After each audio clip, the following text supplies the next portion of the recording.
चलिए देख लेते हैं चक्रवात जवाद क्या है। ठीक है, करंट अफेयर्स का पार्ट है ये। अब जवाद चक्रवात देखने से पहले हम ये देखेंगे चक्रवात क्या होता है, साइक्लोन क्या होता है। ठीक है, तो कम से कम शब्दों में यहाँ समझने का प्रयास करते हैं। ये जो आपको चित्र दिख रहा है ये साइक्लोन का चित्र है, ये चक्रवात ही है।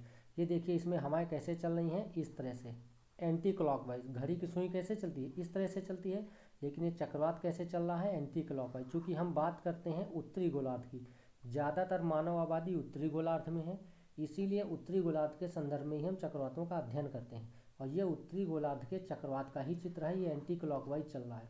और उत्तरी गोलार्ध में एंटी क्लॉकवाइज चलने का कारण क्या है, तो हवाएं चूँकि उल्ट एंटी क्लॉकवाइज मूव करती हैं क्योंकि कोरियोलिस बल लगता है। तो कोरियोलिस बल के प्रभाव से हवाएं जो होती हैं वो उत्तरी गोलार्ध में एंटी क्लॉकवाइज या काउंटर क्लॉकवाइज मूव करती हैं और दक्षिणी गोलार्ध में क्लॉकवाइज मूव करती हैं। ठीक है, अब देखिए चक्रवात क्या है, तो निम्न वायुदाब के केंद्र होते हैं। अब वायुदाब क्या होता है ये देख लेते हैं। तो वायुदाब जैसे मान लीजिए ये पृथ्वी की सतह है। ठीक है, ये पृथ्वी की सतह है, यहाँ पर वायु के द्वारा जो दाब लगाया जाएगा उसे हम बोलेंगे वायुदाब। चाहे पृथ्वी की सतह हो चाहे समुद्र की सतह हो, तो जो वायु के द्वारा दाब लगाया जाएगा वायुदाब हो गया। अब निम्न वायुदाब क्या होता है, तो देखिए जब गर्मी अधिक हो मतलब सूर्य तप, आपका जो ये सूर्य है उसकी किरणें अधिक प्राप्त होंगी। तो किरणें अधिक प्राप्त होने से क्या होगा, यहाँ का टेम्परेचर बढ़ जाएगा। मान लीजिए कि यहाँ से सनलाइट आ रही है, ठीक है, सूर्य की रेडिएशन आई, सूर्य की किरण आई, इससे यहाँ पे क्या हुआ, टेम्परेचर अधिक हो गया। और जब टेम्परेचर अधिक हो गया तो यहाँ का जो स्थान है, सतह है, सरफेस है यहाँ का, वो गर्म हो गया। और इसके संपर्क में जो वायु आएगी वो भी गर्म हो जाएगी, तो यहाँ पे हो गई गर्म वायु। और गर्म वायु कौन सा हल्की होती है, तो ये ऊपर उठती है। तो इस एरिया की वायु गर्म होके ऊपर उठ गई, तो यहाँ पे स्थान खाली हो गया। खाली हो जाएगा तो यहाँ पर लो प्रेशर बनेगा, यही है निम्न वायु दाब। ठीक है, वायु दाब यहाँ पे निम्न हो गया। अब चारों तरफ से हवाएं इस केंद्र की ओर, निम्न वायु दाब हो गया, इधर उच्च वायु दाब है, तो चारों तरफ से हवाएं इस केंद्र की ओर चलने लगेंगी, क्योंकि हवाएं किधर चलती हैं, हमेशा उच्च वायु दाब से निम्न वायु दाब की ओर चलती हैं। तो केंद्र से बाहर की ओर वायु दाब बढ़ता जाता, देखिए ये केंद्र हो गया, इस केंद्र में हवाएं ऊपर उठ गई हैं तो वायु दाब कम है। जैसे जैसे बाहर जाएंगे केंद्र से वैसे वैसे वायु दाब बढ़ता जाएगा। ठीक है, फलता क्या होगा, वाह्य भाग से केंद्र की ओर हवाएं चलने लगती हैं। तो जब ये केंद्र है, यहाँ निम्न वायु दाब है, बाहर जाएंगे वायु दाब बढ़ता जा रहा है, तो बाहर से केंद्र की ओर हवाएं चलने लगेंगी। और ये पूरा प्रोसेस जब उत्तरी गोलार्ध में होगा, नॉर्दर्न हेमिस्फेयर में होगा, तब क्या कहें, तब कैसे होगा, क्या प्रभाव होगा, तो हवाएं क्या होंगी, एंटी क्लॉकवाइज चलेंगी, सुई की दिशा के विपरीत चलेंगी। तो एंटी क्लॉकवाइज मतलब कि ये मूवमेंट होगा हवाओं का। ठीक है, इस तरह से मूवमेंट होगा, चारों तरफ से हवाएं इस तरह से आएंगी। तो यही है एंटी क्लॉकवाइज मूवमेंट इस चक्रवात में। तो ये उत्तरी गोलार्ध का चक्रवात है, समझ में आ गया होगा। स्थिति के आधार पर चक्रवात दो प्रकार के होते हैं, एक होता है टेम्परेट साइक्लोन शीतोष्ण चक्रवात, एक होते हैं ट्रॉपिकल साइक्लोन उष्णकटिबंधीय चक्रवात। ठीक है, तो ये जो हमारा चक्रवात है जिसे हम बोलते हैं जवाद चक्रवात, ये उष्णकटिबंधीय चक्रवात है। जो चक्रवात देखिए ये है 0 डिग्री, इसे हम बोलते हैं इक्वेटर। ठीक है, ये है कर्क रेखा ट्रॉपिक ऑफ कैंसर, ये है मकर रेखा ट्रॉपिक ऑफ कैप्रिकॉर्न। ठीक है, ये जो बीच का एरिया है कर्क और मकर रेखा के बीच का, इसे हम यहाँ पे जो साइक्लोन आते हैं उसे हम बोलते हैं ट्रॉपिकल साइक्लोन। Tropical cyclone.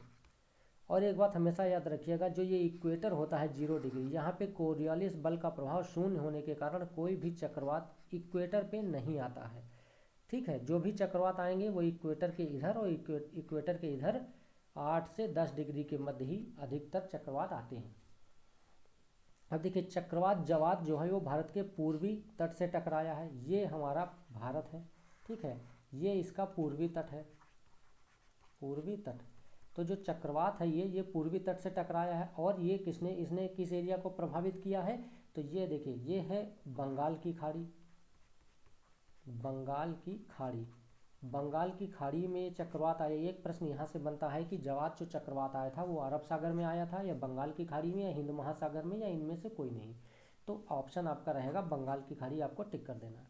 दूसरा देखिए इसने किसको प्रभावित किया है, तो ये है बांग्लादेश, बांग्लादेश को प्रभावित किया और भारत को। अब भारत को तो प्रभावित किया है, भारत के किन राज्यों को, तो यहाँ पे कौन सा है, पश्चिम बंगाल, उड़ीसा और आंध्र प्रदेश।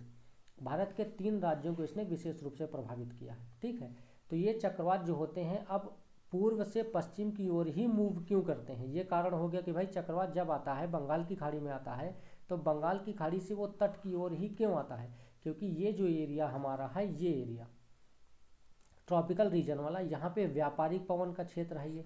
ठीक है, व्यापारिक पवन का, और जो व्यापारिक पवन होती हैं वो हमेशा पूरब से पश्चिम की ओर चलती हैं। इनका मूवमेंट क्या होता है, ये ईस्ट से वेस्ट की ओर हमेशा चलती हैं।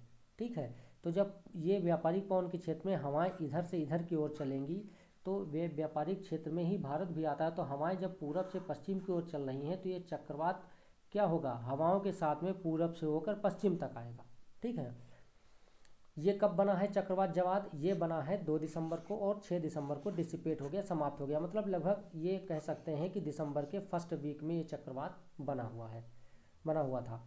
ये एक वीक ट्रॉपिकल साइक्लोन था और भारत के आंध्र प्रदेश, उड़ीसा, वेस्ट बंगाल को इसने प्रभावित किया है। हैवी रेनफॉल इसमें होता ही है, स्ट्रॉन्ग विंड्स चलती हैं, कम दबाव वाला क्षेत्र होता है, केंद्र की ओर वायु का परिसंचरण होता है। तो जब चक्रवात हमने इसमें देखा है, सिर्फ विशेष रूप से जवाद चक्रवात कहाँ आया है और इसने कितने क्षेत्रों को प्रभावित किया है। ठीक है, बाकी जब चक्रवात हम डिटेल में समझेंगे, वो हम समझेंगे जब चक्रवात ज्योग्राफी में चक्रवात का टॉपिक पढ़ाएंगे तब। ठीक है, अब देखिए ऑस्ट्रेलिया में ये जो चक्रवात आता है ट्रॉपिकल साइक्लोन, इसे हम बोलते हैं विली विली। चाइना में जो ट्रॉपिकल साइक्लोन आता है उसे हम बोलते हैं टाइफोनिसम, नाम है, जैसे भारत में हम बोलते हैं चक्रवात आया है, तो उसी चीज़ को ऑस्ट्रेलिया में बोलते हैं विली विली आया है, चाइना में बोलते हैं टाइफून आया, और यूएसए में बोलते हैं हरिकेन आया है। ठीक है, तो अगर ये वीडियो आपको पसंद आई हो तो लाइक करना बिल्कुल भी ना भूलें, और सब्सक्राइब करना भी ना भूलें। ये नोटिफिकेशन बेल है, इसको भी प्रेस कर दें, जिससे मैं जो भी वीडियो अपलोड करूँ उसका नोटिफिकेशन आप तक पहुँच सके। चलिए मिलते हैं नेक्स्ट वीडियो में।